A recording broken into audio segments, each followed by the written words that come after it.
తెలంగాణ ప్రజలకి, హుజరాబాద్ నియోజకవర్గ ప్రజలకి మరియు మైనార్టీ సోదరుమణులకి, సోదరులకి అందరికీ పేరు పేరున నా నమస్కారాలు తెలియజేస్తా ఉన్నాను. సమ్మక్క జాతర అని మా సొంత గ్రామం వీణవంకలో జరుగుతుంది.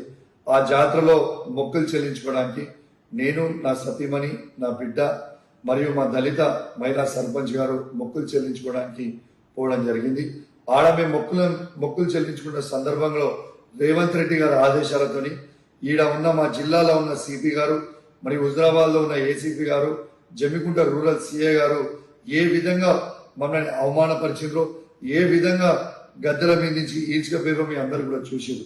ఆ ఫ్రస్ట్రేషన్ లో నేను సిపి గారిని ఒక మాట అనడం జరిగింది. కానీ నేను ఏ కులాన్నో ఏ మతాన్నో కించపరచడానికో నేను అట్లాంటి స్టేట్మెంట్ చేయలేదు. నా ఉద్దేశము అది కాదని కూడా మీ అందరికి కూడా తెలియజేస్తా ఉన్నాను. ఇలా ఒక్కసారి ఆలోచన చేయండి. ఆ ఫ్రస్ట్రేషన్లో, ఆ ప్రెషర్లో, ఆ టార్చర్లో నేను ఒక మాట స్లిప్ అయితే కావచ్చు.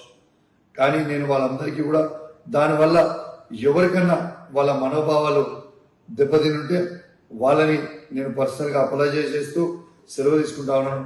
జై తెలంగాణ, జై కేసీఆర్.